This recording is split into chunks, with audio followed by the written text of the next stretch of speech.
اب ہم بدعت کو پہچانیں گے کیسے؟ پہلی چیز کہ جتنی بھی بدعت ہے دین میں وہ تمام بدعت گمراہی ہے. تمام بدعت دین میں گمراہی ہے. اور اس سے مراد دین میں بدعت ہے جیسے کہ اللہ کے نبی صلی اللہ علیہ وسلم نے فرمایا من احدث فی امرنا. دوسرا مسئلہ اس تعلق سے کہ بدعت کے اوپر کوئی شرعی دلیل نہیں ہوتی. شرعی دلیل کتاب ہے یعنی قرآن سنت. اگر شریعت میں نہیں ہے تو وہ دین کا حصہ نہیں ہو سکتا. اسی لیے اللہ کے نبی صلی اللہ علیہ وسلم نے فرمایا ما لیس منہ جو اس میں نہیں ہے. اگر کوئی اس پر عمل کرتا ہے جو اس میں نہیں ہے تو وہ بدعت ہے. یہ کون سے ٹکڑے سے پتہ چلتا ہے حدیث کے؟ ما لیس منہ جو اس میں نہیں ہے. تیسری چیز کہ بدعت مردود اور مذموم ہے, اللہ کے یہاں قابل قبول نہیں ہے.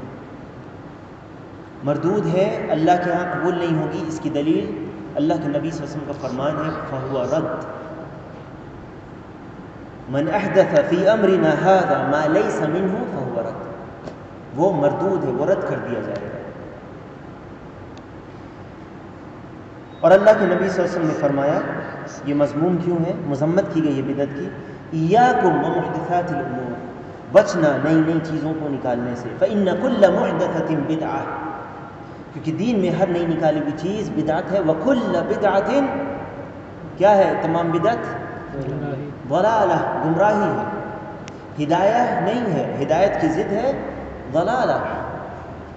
تو یہ ممکن ہی نہیں ہے کہ کوئی بدعت کر کے ہدایت کا دعوے دار ہو. اسی لیے پچھلے درس میں ہم نے بتایا تھا اہل بدعت اور اہل بدعت کی پہچان, جس میں ایک یہ بھی ہوگا کہ اہل سنت کی پہچان اور فرقہ ناجیہ کی پہچان ہم نے بتایا تھا.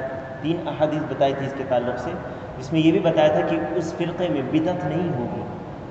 بتایا تھا نا کہ اس میں بدعت نہیں ہوگی, یاد ہے؟ اس فرقے کی یہ خاصیت ہے کہ اس کے اندر اجمالی طور پر چند افراد کے اندر ہو سکتی ہے, لیکن اجمالی طور پر اس فرقے کے اندر بدعت نہیں ہوگی. اور یہ کیوں؟ کیونکہ اللہ کے نبی صلی اللہ علیہ وسلم نے جو متفرق فرقوں کا ذکر کیا اس میں سے 73 میں سے 72 کے بارے میں کہا یہ جہنم میں, اور ایک فرقہ جنت میں جائے گا. اور ناجی فرقے کے بارے میں اور بدعت کے بارے میں کیا کہا؟ کل بدعت ضلالہ, ہر بدعت گمراہی ہے. تو یہ کیسے ممکن ہو سکتا ہے کہ اہل حق کے ساتھ وہ متضاد چیز جو گمراہی ہے ایک ہو؟ ممکن ہے یہ؟ تو اللہ کے نبی صلی اللہ علیہ وسلم نے کہا کل بدعت ضلالہ وکل ضلالۃ فی النار, وہ جہنم میں جائے گا. اور بدرجہ اولا و احرا ہم نے بتایا تھا کہ اس میں عقیدے کی بدعت ہے. عقیدے کی بدعت سب سے پہلے وہ بدعت ہے جو عملی بدعت سے بھی زیادہ بڑھ چڑھ کے ہوتی ہے, عقیدے کی بدعت.